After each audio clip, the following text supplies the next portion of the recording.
네, 오늘 말씀 요한복음 11장 53절부터 읽겠습니다. 이날부터 그들이 예수를 죽이려고 모의하니라. 그러므로 예수께서 다시 유대인 가운데 드러나게 다니지 아니하시고 거기를 떠나 빈들 가까운 곳인 에브라임이라는 동네에 가서 제자들과 함께 거기 머무르시니라. 유대인의 유월절이 가까움에 많은 사람이 자기를 성결하게 하기 위하여 유월절 전에 시골에서 예루살렘으로 올라갔더니 그들이 예수를 찾으며 성전에 서서 서로 말하되 너희 생각에는 어떠하냐 그가 명절에 오지 아니하겠느냐 하니 이는 대제사장들과 바리새인들이 누구든지 예수 있는 곳을 알거든 신고하여 잡게 하라 명령하였음이라. 12장 계속 보겠습니다. 유월절 엿새 전에 예수께서 베다니에 이르시니 이곳은 예수께서 죽은 자 가운데서 살리신 나사로가 있는 곳이라. 거기서 예수를 위하여 잔치할새 마르다는 일을 하고 나사로는 예수와 함께 앉은 자 중에 있더라. 마리아는 지극히 비싼 향유 곧 순전한 나드 한 근을 가져다가 예수의 발에 붓고 자기 머리털로 그의 발을 닦으니 향유 냄새가 집에 가득하더라. 제자 중 하나로서 예수를 잡아줄 가룟 유다가 말하되 이 향유를 어찌하여 300데나리온에 팔아 가난한 자들에게 주지 아니하였느냐 하니 이렇게 말하면 가난한 자들을 생각함이 아니요 그는 도둑이라. 돈괴를 맞고 거기 넣는 것을 훔쳐가미르라. 예수께서 이르시되 그를 가만두어 나의 장례할 날을 위하여 그것을 간직하게 하라. 가난한 자들은 항상 너희와 함께 있거니와 나는 항상 있지 아니하리라 하시니라. 유대인의 큰 무리가 예수께서 여기 계신 줄을 알고 오니 이는 예수만 보기 위함이 아니요 죽은 자 가운데서 살리신 나사로도 보려 함이르라. 대제사장들이 나사로까지 죽이려고 모의하니 나사로 때문에 많은 유대인이 가서 예수를 믿음이르라. 그 이튿날에는 명절에 온 큰 무리가 예수께서 예루살렘으로 오신다는 것을 듣고 종려나무 가지를 가지고 맞으러 나가 외치되 호산나 찬송하리로다. 주의 이름으로 오시는 이 곧 이스라엘 왕이시여 하더라. 예수는 한 어린 나귀를 보고 타시니 이는 기록된 바 시온 따라 두려워하지 말라. 보라 너희 왕이 나귀 새끼를 타고 오신다 함과 같더라. 제자들은 처음에 이 일을 깨닫지 못하였다가 예수께서 영광을 얻으신 후에야 이것이 예수께 대하여 기록된 것임과 사람들이 예수께 이같이 한 것임이 생각났더라. 나사로를 무덤에서 불러내어 죽은 자 가운데서 살리실 때에 함께 있던 무리가 증언한지라. 이에 무리가 예수를 맞으면 이 표적 행하심을 들었음이르라. 바리새인들이 서로 말하되 볼지어다 너희 하는 일이 쓸데없다. 보라 온 세상이 그를 따르는도다 하니라. 아멘. 이 말씀은 저는 이 말씀을 묵상하면서 정말 마리아의 어떤 마음을 참 깊이 있게 만났습니다. 그래서 어떻게 하면 이 마리아의 마음을 우리가 닮아갈 수 있는지 오늘 같이 말씀을 통해서 그 마음을 만나보시길 바랍니다. 11장 53절에 보면 이제 나사로가 이제 4일 만에 죽은 지 4일 만에 그야말로 썩어서 냄새가 나는 그런 상태에서 부활을 했습니다. 물론 우리가 앞으로 있을 부활하고는 다릅니다. 나사로는 비록 육체가 부활했지만 잠시 후에 다시 육체의 죽음을 맛보는 잠시의 어떤 부활이었습니다. 그런데 이제 이걸 보고 유대인들 그리고 대제사장들 바리새인들이 이제 그 예수를 죽이려고 이제 모의를 하고 있었던 그런 시점이었습니다. 그래서 예수님이 이제 예루살렘을 잠시 떠나가지고 계셨다가 이제 오늘 12장에 보시면 유월절 엿새 전에 예수께서 베다니에 이르시니 이제 유월절이 엿새 전이란 말은 예수님이 이제 이 땅에서 십자가에 못 박히기 전까지 며칠이 남았다는 거예요. 6일 남았다는 거예요. 그래서 유월절 여세전이라는 말을 이렇게 사도 요한이 강조하는 것은 이 유월절 어린 양이 예수 그리스도라는 걸 다시 한번 더 우리에게 각인을 시켜주는 겁니다. 정말 예수님께서는 예루살렘 오면은 당신이 죽을 줄 알지만 다 죽이려고 모의하고 있고 예수를 보면 다 신고하라고 했지 않습니까? 그런데 예수님은 그 죽음을 오히려 삼키려고 다시 예루살렘에 베다니에 이렇게 오셨습니다. 이 유월절이라는 것은 이스라엘 백성들의 입장에서는 그 애굽 시대에 정말 400년 동안 노예 생활, 그 바로의 왕 밑에서 자기 모든 진액을 다 내어가지고 그 바로 하나를 위해서 살았던 그 400년의 시기를 이제 마지막으로 정리하는 날이 유월절이었습니다. 그래서 하나님께서 모세를 불러서 이스라엘 백성들에게 일러라고 유월절에 이제 양을 잡아가지고 그 피를 문 임방과 좌우 문설줄에 바르면 그 죽음의 심판을 하는 자가 그것을 뛰어넘을 것이다. 그래서 패스오버, 뛰어넘는다. 그래서 유월절입니다. 그래서 예수님께서는 정말 우리가 이 땅에 살면서 이 육체의 평생을 종노릇하고 있지 않습니까? 여기에서 이제 우리를 이제 마지막 남은 심판이 있어요. 이 심판을 우리가 당하기 전에 우리로 마지막으로 예수님께서 우리 마음 가운데 예수 그리스도의 보혈을 통해서 우리가 그 죽음을 뛰어넘을 수 있도록 당신이 이렇게 피를 흘리게 하시는 그런 날이 바로 유월절입니다. 그러니까 유월절 여세전에 예수님께서 당신이 이제 그 죽음을 삼키러 베다니에 오시고 이제 예루살렘에 입성하시려고 오고 있는 그 길이었습니다. 그런 시점에 이제 이 그림을 다 그리고 보면은 유월절 엿새전에 예수께서 베다니에 이르시니 이곳은 예수께서 죽은 자 가운데서 살리신 나사로가 있는 곳이라. 우리가 요한복음 12장 1절에 보면은 그 그림을 한번 쭉 생각해 보십시오. 예수님이 이제 오십니다. 저 멀리 떠나 계시다가 이제 에브라임이라는 동네에 떠나 계시다가 이제 나사로가 있었던 베다니로 옵니다.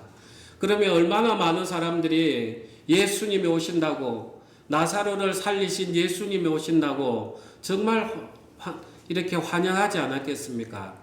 그래서 마르다 마리아도 가고 나사로도 가고 주님 이쪽으로 오십시오 하면서 상자리도 펴고 그 가운데 이제 나사로가 앉아 있는 거예요.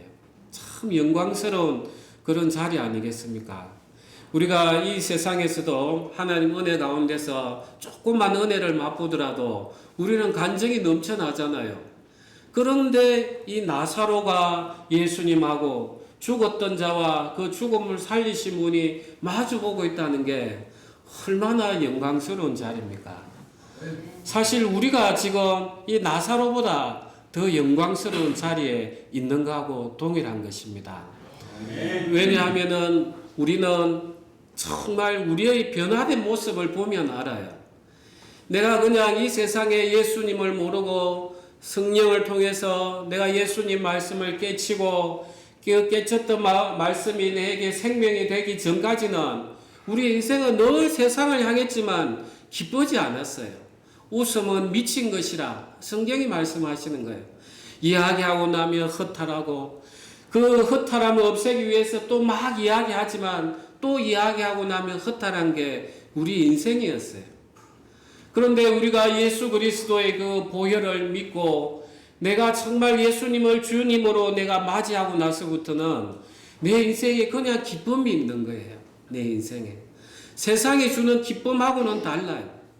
그러면서 내 마음에서부터 얼굴이 살아나고 내 마음이 기쁘기 때문에 정말 세상으로 향했던 그 마음들이 아니라 주님이 뭐라 말씀하시는가 하면서 주님이 이제 우리 안에 계시기 때문에 이 나사로가 예수님하고 앉은 거하고 동일한 위치로 우리가 살아가고 있는 것입니다.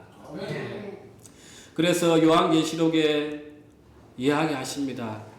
문 밖에서 문을 두드린다고. 너희가 문을 열면 내가 들어가서 내가 너희와 먹고 같이 지내겠다고. 지금 바로 우리에게 계시는 그 예수님이 바로 이 나사로를 통해서 그 보여주었던 모습이 그대로 우리에게 임하고 계시는 거예요. 그러니까 이 자리가 얼마나 영광스러운 자리입니까? 그리고 잠깐 후에 이제 우리가 하나님 존전 앞에 우리가 설 때는 얼마나 이보다 더 큰 영광이 있겠습니까? 저는 그 모습을 생각할 때 정말 많은 사람들이 예수님을 따랐을 것 같아요. 야, 예수님이 오셔서 그 죽었던 나사로와 같이 식사하고 계셔. 야, 누구 좀 와봐라 해. 하면서 이제 예수님을 이렇게 많은 사람들이 보려고 모이는 그런 시점이었어요. 우리가 사실 그렇습니다. 우리가 지금 나사로와 같은 삶을 살아가고 있는 그런 인생입니다. 그래서 우리가 잘 되면 내가 안에서 예수 그리스도의 향기가 자꾸 나오면 나올수록 사람들이 모여서 야, 저 형제에게 일하시는 예수님을 봐. 저 자매에게 일하시는 예수님을 봐. 하면서 정말 이 나사로의 예수님을 보기 위해서 모였던 사람들처럼 많은 사람들에게 예수님이 스스로 증거가 되는 것입니다. 우리가 어떠한 삶을 살아야 되는지 이제 스스로 드러나는 것입니다. 이제 이러한 상황에서 참 특별한 일이 있습니다. 2절에 보면 거기서 예수를 위하여 잔치할새 마르다는 일을 하고 나사로는 예수와 함께 앉은 자 중에 있더라. 마리아는 지극히 비싼 향유 곧 순전한 나드 한 근을 가져다가 예수의 발에 붓고 자기 머리털로 그의 발을 닦으니 향유 냄새가 집에 가득하더라. 나사로와 예수님 또 주변에 사람들이 이제 모여 앉았습니다. 이제 식사를 위한 자리가 만들어졌습니다. 그런데 마리아가 옆에 앉아 있다가 갑자기 그 귀한 나드 한 건 한 340g 정도 됩니다. 340cc. 그러면 그 병을 다 꺼내어 가지고 그걸 예수님 발에 다 붓고 이제 발이 젖었으니까 머리털로 이렇게 발을 닦아주는 모습을 한번 생각해 보십시오. 그 당시에 이제 유대의 식사의 풍습은 이렇게 늘 이렇게 기대어서 오른쪽으로 왼쪽으로 이렇게 왼쪽으로 기대어 가지고 식사하는 습관을 가지고 있었어요. 그리고 예수님도 이렇게 기대었으니까 발은 저 밑에 있어요. 로마 시대 때는 우리가 그림을 보면은 이 사람들이 이렇게 엎드려서 앞에 있는 음식도 먹고 이렇게 하는 모습들을 우리가 그림에 종종 볼 수 있어요. 이 유대 시대는 옆으로 이렇게 누웠어요. 그러니까 이제 거기에 마리아가 향유를 붓고 머리털로 닦아내려고 하면은 완전히 이 마리아의 몸이 바닥에 거의 붙어야 되는 거예요. 거기에서 이제 그 나드한 건 1년치 연봉이죠. 가룟 유다가 300데나리온에 팔아서 가난한 사람들에 위해 팔지 않았느냐. 그 300데나리온한테는 그 나드한 건을 예수님 발에 다 뿌리고 자기의 긴 머리털로 풀어서 닦아주는 그 모습을 한번 생각해 보십시오. 참 특별한 모습이에요. 자, 이 여자의 머리는 우리가 거울을 보고 따듬고 하는 그런 머리예요. 이 머리에 대해서는 사도 바울이 특별히 좀 이야기하고 있는 모습이 있습니다. 고린도전서 11장입니다. 11장 2절 너희가 모든 일에 나를 기억하고 또 내가 너희에게 전하여 준 대로 그 전통을 너희가 지킴으로 너희를 칭찬하노라. 그러나 나는 너희가 알기를 원하노니 각 남자의 머리는 그리스도요 여자의 머리는 남자요 그리스도의 머리는 하나님이시라. 물론 남자로서 머리에 무엇을 쓰고 기도나 예언을 하는 자는 그 머리를 욕되게 하는 것이요 물론 여자로서 머리에 쓴 것을 벗고 기도나 예언을 하는 자는 그 머리를 욕되게 하는 것이니 이는 머리를 민 것과 다름이 없음이라. 만일 여자가 머리를 가리지 않거든 깎을 것이요 만일 깎거나 미는 것이 여자에게 부끄러움이 되거든 가릴지니라. 남자는 하나님의 형상과 영광이니 그 머리를 마땅히 가리지 않거니와 여자는 남자의 영광이니라. 남자가 여자에게서 난 것이 아니요 여자가 남자에게서 났으며 또 남자가 여자를 위하여 지음을 받지 아니하고 여자가 남자를 위하여 지음을 받은 것이니 그러므로 여자는 천사들로 말미암아 권세 아래에 있는 표를 그 머리 위에 둘지니라. 그러나 주 안에는 남자 없이 여자만 있지 않고 여자 없이 남자만 있지 아니하니라.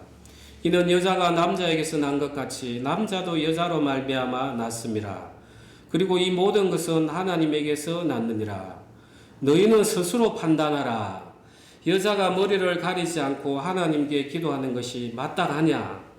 만일 남자에게 긴 머리가 있으면 자기에게 부끄러움이 되는 것을 본성이 너희에게 가르치지 아니하느냐?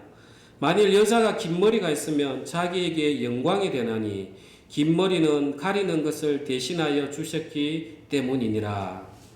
좀 말씀이 어렵습니다.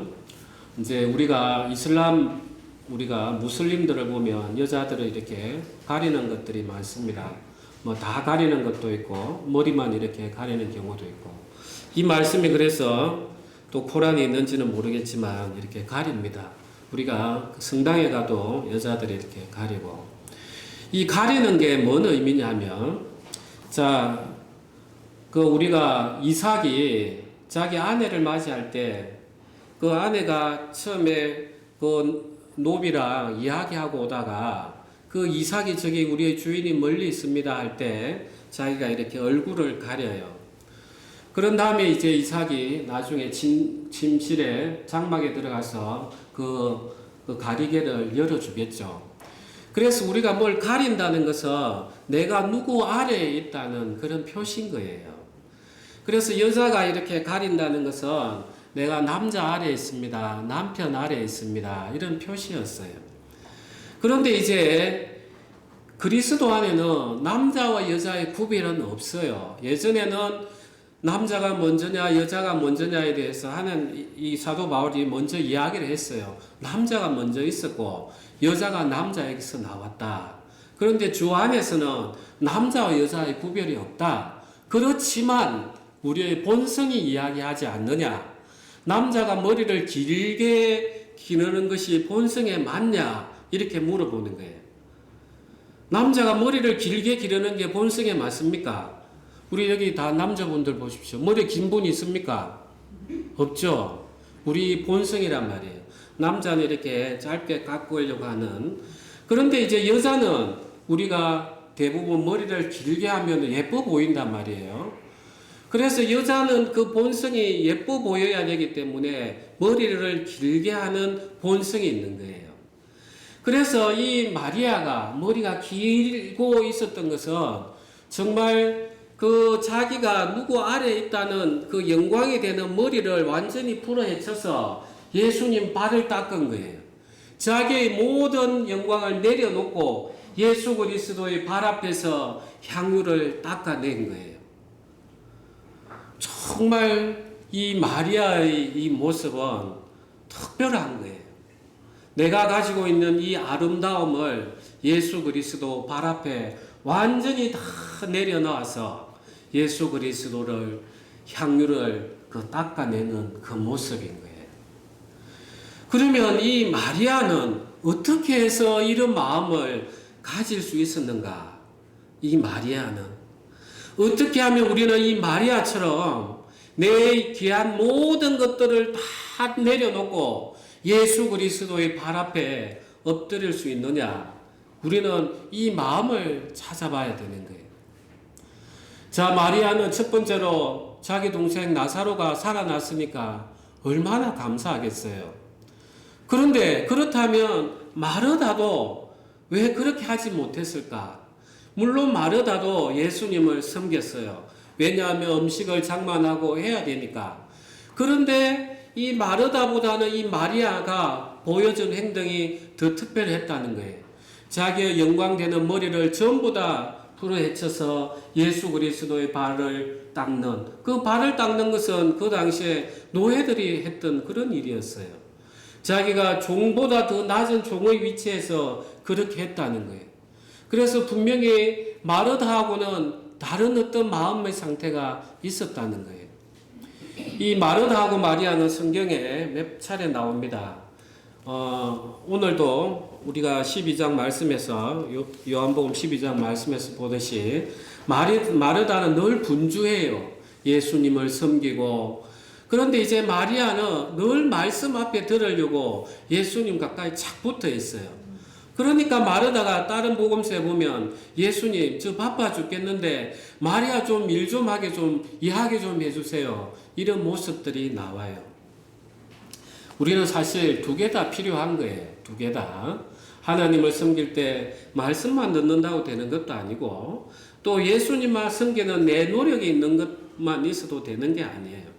그런데 이 마르다의 일도 있었고 마리아의 일도 있었는데 이 마리아는 말씀을 듣는 가운데서 정말 자기의 가장 귀한 것을 예수 그리스도 앞에 내어놓음으로써 향이 온 집안에 가득할 수 있도록 또 그 역할을 한 거예요.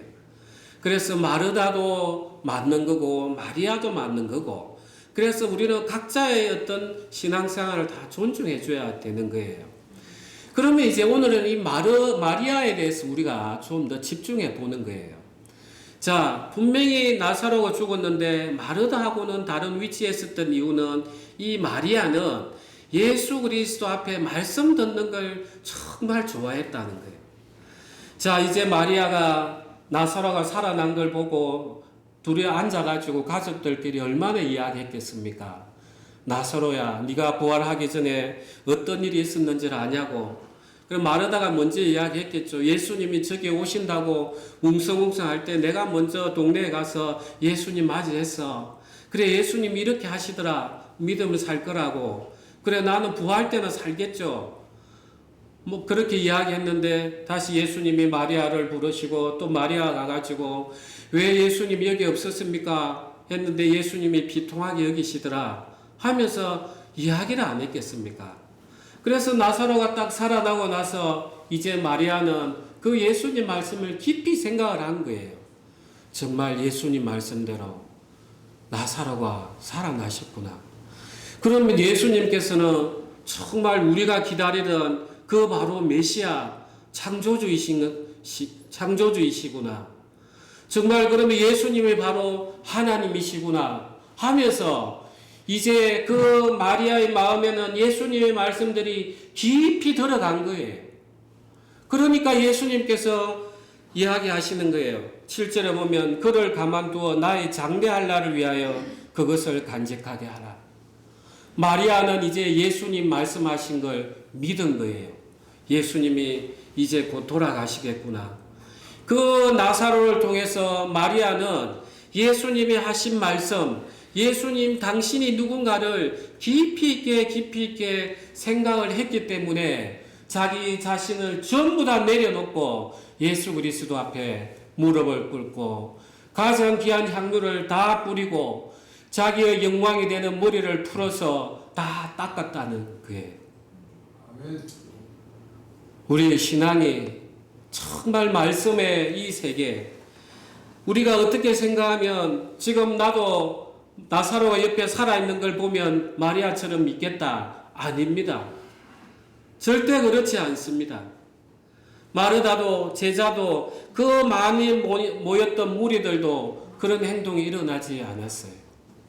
정말 이 마리아 같은 마음이 일어나려고 하면은 참된 예수 그리스도를 우리가 만나야 돼요.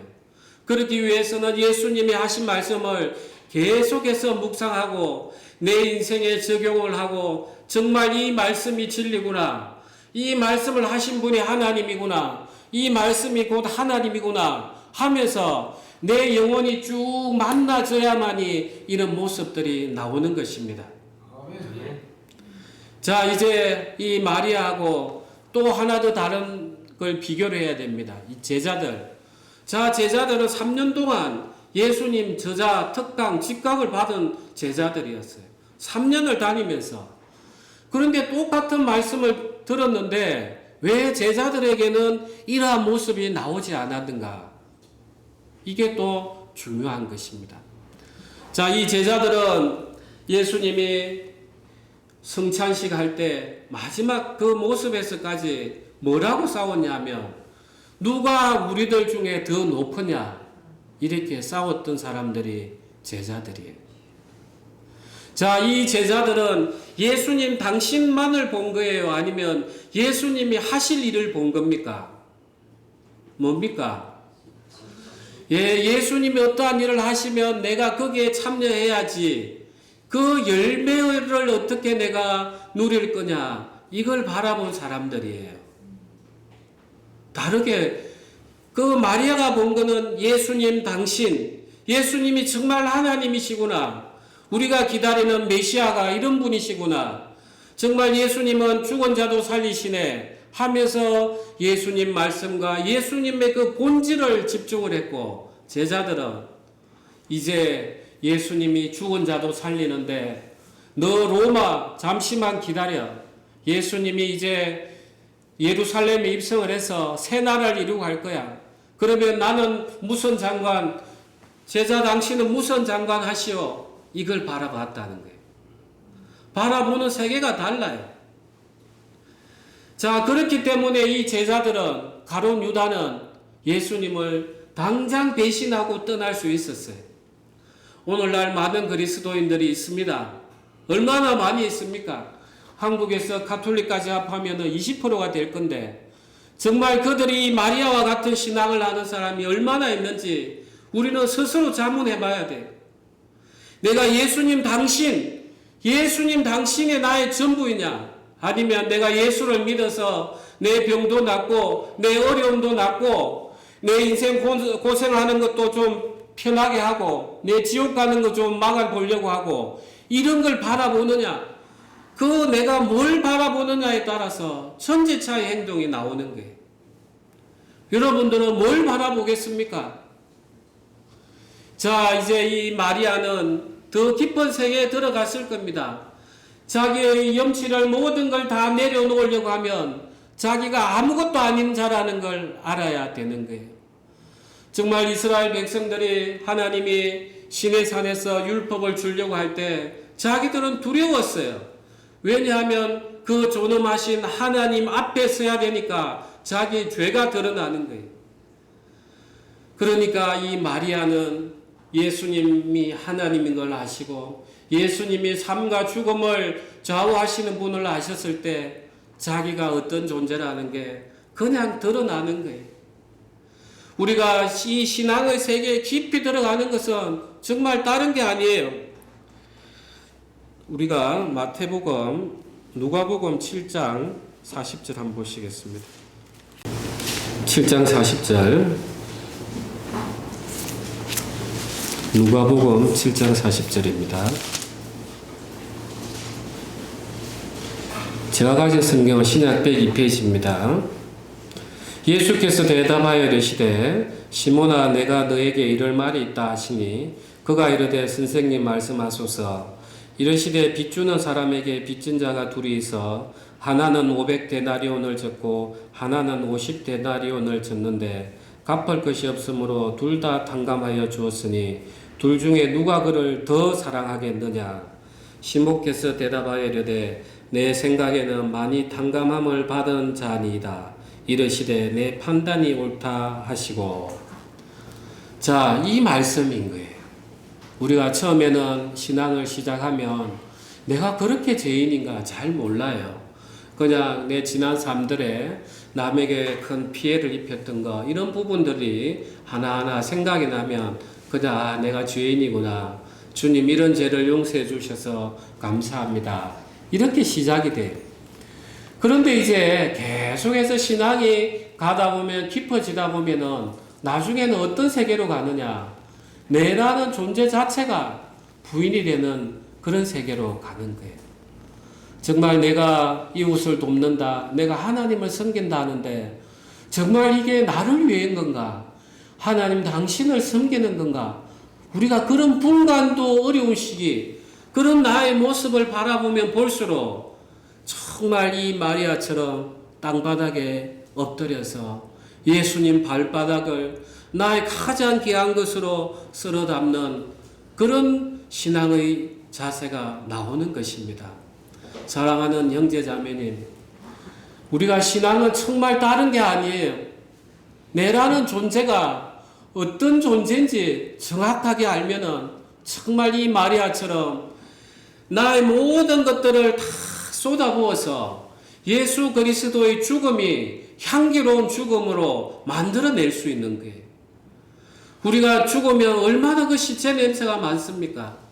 그 시체 냄새가 많이 날수록 이 향이 부어져 있을 때 그 시체 냄새를 덮어버리고 향기로운 냄새로 사람들을 불러내는 거예요. 이게 바로 복음을 전하는 그리스도인의 향기의 모습인 거예요. 정말 예수 그리스도의 죽음이라는 것이 얼마나 향기로운 죽음입니까? 당신이 죽음으로써 그 모든 사람들을 예수 그리스도 앞에 불러와서 사랑의 향기를 전해서 생명을 주는 그러한데 이 마리아가 쓰임을 받았다는 것입니다. 아멘. 여러분들도 이 마리아처럼 우리의 삶의 태도에 따라서 그리스도가 향기로울 수 있고, 정말 저 사람이 예수 믿는다 하더니 내가 저런 예수면 내 믿지 않아, 내 자신은 변화되지 않으면서 여전히 세상 속에 살면서 악취가 풍기는데 내가 그리스도를 전하면 예수 그리스도의 그 향기가 향기로운 게 아니라 악취가 되는 거예요. 이 그리스도란 말이 메시아의 기름 부음 받은 자예요. 기름 부음 받은 자. 정말 예수님이 이 마리아를 통해서 또 기름 부음을 받는 거예요. 우리를 통해서 예수님이 향기로운 기름을 부어 받을 것인가, 악취를 받을 것인가, 우리에게 달려 있는 것입니다. 사랑하는 형제자매님, 다른 게 아닙니다.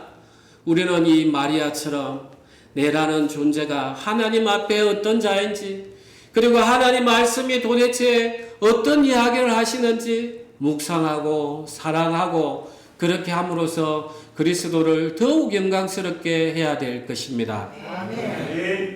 요한복음 조금 더 보겠습니다. 12장 4절입니다. 제자 중 하나로서 예수를 잡아줄 가룟 유다가 말하되 이 향유를 어찌하여 300데나리온에 팔아 가난한 자들에게 주지 아니하였느냐 하니, 이렇게 말하면 가난한 자들을 생각함이 아니요 그는 도둑이라 동계를 막고 거기 넣는 것을 훔쳐 가미르라. 이 가룟 유다가 대표적으로 적혀 있지만 다른 복음서에는 제자들 중에 하나 해서 사실 제자들도 이런 마음이 있었다는 거예요. 똑같이 그 자리에 있었는데 마리아가 자기의 그 귀한 향유를 뿌려서 머리로 발을 닦는데 그 제자들을 보면서 마리아여, 정말 당신의 모습이 귀합니다. 왜 이렇게 이야기를 하지 않느냐는 거예요. 같이 따라다녔던 제자들이 그렇게 하지도 못할 망정 너 그거 왜 팔아가지고 가난한 사람 줬으면 300데나리온 되는데 얼마나 많은 사람들이 도움을 받을 수 있어. 왜 이렇게 정죄하느냐는 거예요. 참 신기하죠. 똑같은 하나의 사건인데. 그래서 이 제자들은 마리아와 같은 마음의 상태가 아니었던 거예요. 자기들은 어떻게 하면 예수님 따라다녀가지고 그 어부생활 청산하고 출세 좀 할까. 여전히 이 마음속에 있었다는 거예요. 그런데 오늘 이 유다의 유다 이야기를 보면은 사단이 우리에게 어떻게 일하는가를 너무 잘 보여줘요. 예수님께서는 살아계실 때 가난한 자들을 위해서 늘 일하셨어요. 그러니까 가룟 유다가 말하기가 좋은 거예요. 마리아야, 너 왜 그거 팔아가지고 그거 아깝게 예수님 발에 그거 한번 닦고 말 걸 그렇게 해. 네가 팔았으면 300데나리온이니까 1년 연봉인데 그거 가지고 사람들 도왔으면 얼마나 좋아. 아주 선한 걸로 탁 미끼를 던져내는 거예요. 사단이 교회를 공략할 때 그렇게 하는 겁니다. 교회를 무너뜨리는 게 딱 싸움을 붙이면 되는 거예요. 싸움을 붙이는데 옳고 그른 걸로 싸움을 딱 붙이는 거예요. 옳고 그른 걸로.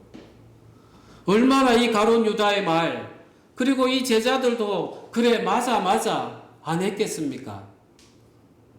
그래서 사단은 우리에게 선악을 알게 하는 나무의 열매를 먹으면 눈이 밝는다 했는데 나를 향한 눈만 밝았지 하나님을 향한 눈에는 맹인이 되어 버렸던 거예요. 그래서 교회가 이렇게 분열이 될 때는 보면은 전부 다 내 오름으로 나가게 되어 있습니다. 내가 틀렸으니까 당신대로 하십시오. 그런 게 어디 있겠습니까? 그래서 오늘 이 가룟 유다의 삶을 보면서 우리는 더욱더 조심해야 되는 겁니다. 첫 번째로는 자 정말 사단이 이렇게 일을 하는구나. 그러면 두 번째로는 이웃을 돕지 말아야 되느냐. 그것도 조심해야 되는 거예요. 자 우리가 사실 이웃을 돕는 정말 아름다운 마음이에요. 그런데 예수님의 사랑과 이웃을 향한 사랑이 부딪힐 때는 예수님을 향한 사랑이 먼저 전제가 돼야 된다는 거예요. 예수님의 사랑이 나에게 전제가 된다는 것은 내가 부인이 된다는 거예요. 이게 부인이 되지 않는 상태에서 내가 이웃을 돕으면 내 마음 깊은 곳에는 내가 그 사람을 지배하려고 하고 내 옳음을 인정받고 싶어 하려는 그 악한 마음이 숨어 있는 거예요. 그래서 우리는 이웃을 도울 때도 하나님 앞에 기도하고 하나님 이게 주님이 영광 받는 그런 자리에 서십시오. 오른손이 주면 왼손이 모르게 하라고 그런 마음으로 우리는 또 이웃을 도와야 돼요. 그렇지 않으면은 이 가룟 유다처럼 이 제자들처럼 우리는 판단할 수밖에 없는 그런 연약한 위치에 있는 것 또한 현실인 것입니다. 그래서 우리는 늘 주님 앞에서 내가 아닌 자로 서고 예수 그리스도만이 정말 우리의 모든 것이 돼야 됩니다. 그래서 예수님께서는 늘 말씀하시는 거예요. 나와 함께 있으면 내가 너에게 부활과 생명을 주고 복을 주겠다. 이게 아니라 내 안에 있으라는 거예요. 내 안에 있으면 거기에 전부 다 있다는 거예요. 그런데 우리는 정작 예수님 밖에서 복 주십시오, 은혜 주십시오. 그렇게 하면 똑같이 아담이 되는 거예요. 그래서 예수님은 내 안에 있으라. 내 안에 있으라. 그렇게 이야기하고 있는 것입니다. 네. 예, 38분이니까 조금 더 하겠습니다. 지금 안 그래도 시계를 보니까 갑자기 많이 된 것 같아가지고. 자, 그 다음에 9절입니다. 유대인의 큰 무리가 예수께서 여기 계신 줄 알고 오니 이는 예수만 보기 위함이 아니요 죽은 자 가운데서 살리신 나사로도 보려 함이라. 대제사장들이 나사로까지 죽이려고 모의하니 나사로 때문에 많은 유대인이 가서 예수를 믿음이라. 참 희한해요. 대제사장이 이제 나사로까지 죽이려고 하는 그런 모습을 보여주고 있는 거예요. 왜 대제사장은 이렇게 했을까요? 자, 그 당시에 이 유대에는 사두개인, 바리새인, 그 다음에 열심낭원, 에세네파 이 네 가지 부류가 있었습니다. 이 사두개인은 현실적이었어요. 그래서 산헤드린 공항에 그 위치한 대제사장의 자리를 대부분 이 사두개인들이 차지했어요. 그런데 이 바리새인은 율법사다 말이에요. 사두개인하고 바리새인하고 어떤 차이점이 있었느냐? 사두개인들은 현실적이니까 부활도 천사도 믿지 않았어요. 그러니까 나사로가 부활을 했다니까 자기들이 믿고 있는 신앙의 전제가 흔들리는 거예요. 이해가 되시죠? 그러니까 이제 자기 밥줄이 다 끊길 위기에 처한 거예요. 참 정말 자기 인생 때문에 하나님을 부인하는 그런 모습들이 대제사장들의 모습이었어요. 그러니까 이제 이 나사로 때문에 정말 자기의 목숨, 자기의 밥그릇이 다 떠날 위기에 있으니까 저 나사로까지 죽여야 되겠다고. 그래야 이 소문이라는 것은 세월이 지나면 또 없어지는 거니까 야 그거 옛날에 누가 나사로 살았던 다 거짓말이야. 죽었잖아. 그런데 뭔 부활이야. 이렇게 덮어갈 수 있기 때문에 참 그런데 이 뒷면을 우리가 잘 봐야 됩니다. 이 대제사장이 말하는 뒷면에 어떠한 영적인 세계가 있는지 우리가 계시록 12장 한번 보겠습니다. 요한계시록 12장 13절부터 17절입니다.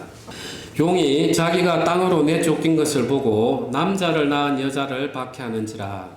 그 여자가 독수리의 두 날개를 받아 광야 자기 곳으로 날아가 거기서 그 뱀의 낯을 피하여 한 때와 두 때와 반 때를 양육받음에 여자의 뒤에서 뱀이 그 입으로 물을 강같이 토하여 여자를 물에 떠내려가게 하려 하되 땅이 여자를 도와 그 입을 벌려 용의 입에서 토한 강물을 삼키니 용이 여자에게 분노하여 돌아가서 그 여자의 남은 자손 곧 하나님의 계명을 지키며 예수의 증거를 가진 자들과 더불어 싸우려고 바다 모래 위에 서 있더라.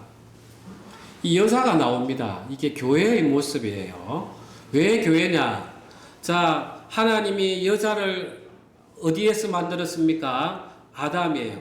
아담을 깊이 잠들게 한 후에 갈빗대를 빼서 여자를 만들었습니다. 그래서 남자가 약한 거죠. 흙으로 만들어 놓으니까. 여자는 뼈로 만들어서 남자보다 더 건강해요. 더 오래 살고. 왜요? 뭐 사실을 사실대로 이야기하고. 예, 그렇습니다. 그래서 여자가 남자에게 나왔듯이 우리 교회는 예수 그리스도가 십자가에 못 박히시면서 하나님이 깊이 잠들게 하신 후에 그 옆구리에 피와 물을 흘리게 하시고 거기에서 믿는 자들이 나왔던 게 교회이기 때문에 교회가 여자인 거예요. 여자의 모습. 그래서 이 여자 교회가 있으니까 이제 사단이 이 여자를 교회를 막 핍박을 하는 모습을 지금 요한계시록에서 이야기를 하고 있어요. 그래서 이제 14절에 보면 그 여자가 큰 독수리의 두 날개를 받아 광야 자기 곳으로 날아가 거기서 그 뱀의 낯을 피하여 한 때와 두 때와 반 때를 양육받음에. 그래서 출애굽 당시의 모습입니다. 이스라엘 백성을 하나님이 끌어내시면서 내가 독수리의 날개로 너희를 안아낸 것처럼 너희를 여기 거집어내지 않았느냐. 그 모습인 거예요. 그래서 우리를 하나님의 독수리의 날개 속에 품에서 우리를 건져내서 이제 보호를 하시는데 한 때와 두 때와 반 때를 양육받음에 이런 이야기가 나옵니다. 이거는 어디에 나오냐 하면 다니엘서에 나옵니다. 다니엘 선지자 당시에 이제 헬라 제국이 그 알렉산드리아가 죽고 알렉산더 대왕이 죽고 4개 나라로 이렇게 나누어집니다. 거기서 셀레쿠스 왕조의 그 유대 성전을 되게 박해했던 그 왕이 있습니다. 안티오쿠스 파피네스인가 이랬는데 여기에 한 때와 두 때와 반 때 그 3년 반 동안 계속해서 그 유대를 핍박하면서 할례를 받으면 애도 죽이고 할례를 하는 그 부모도 죽이고 그리고 그 더러운 피인 돼지 피를 성전에 뿌리게 하고 성전 가운데 태양신을 섬기게 하고 정말 그렇게 했던 때가 그 시기였어요. 그러니까 고통받는 시기였단 말이에요. 그 시기에도 불구하고 하나님이 그 남아있는 자를 독수리가 품는 것 같이 양육을 하고 있었다는 거예요. 지금 우리가 이 시기를 살아가는 시기가 사단이 막 압박을 하고 핍박을 하고 있다 하더라도 하나님이 지금 우리를 다 품에 안고 계시는 그런 모습을 지금 이야기하고 있어요. 얼마나 우리가 복됩니까? 그래서 17절에 보면 용이 그 여자에게 분노하여 돌아가서 그 여자의 남은 자손 곧 하나님의 계명을 지키며 예수의 증거를 가진 자들과 더불어 싸우려고 바다 모래 위에 서 있더라. 이제 교회 안에 있는 그 성도들하고 싸우려고 용이 분노를 품고 우리를 지켜보고 있는 거예요. 여러분 조심해야 됩니다. 그런데 하나님이 우리를 감싸고 계시니까 얼마나 또 안심이 되는지 모르겠습니다. 이 대제사장 보십시오. 예수만 죽이려고 한 게 아니라 그 예수를 더 믿게 하게 한 그 나사로까지 죽이려 한 뒤에는 그런 영적인 세계가 있는 것이에요. 그래서 우리는 현실을 볼 때 그 현실만 보면서 내가 왜 이렇게 하지 왜 이렇게 이게 아닌 거예요. 그 너머의 세계. 지금 사단이 나를 믿음을 떨어뜨리고 이렇게 나에게 공격을 하고 있구나. 그렇지만 나 염려하지 않는다. 하나님께서 나를 지금 이렇게 감싸 주시고 계시는데 내가 뭘 염려하겠냐 하면서 우리는 더욱더 담대하게 나갈 수 있는 것입니다. 우리 기도하시겠습니다.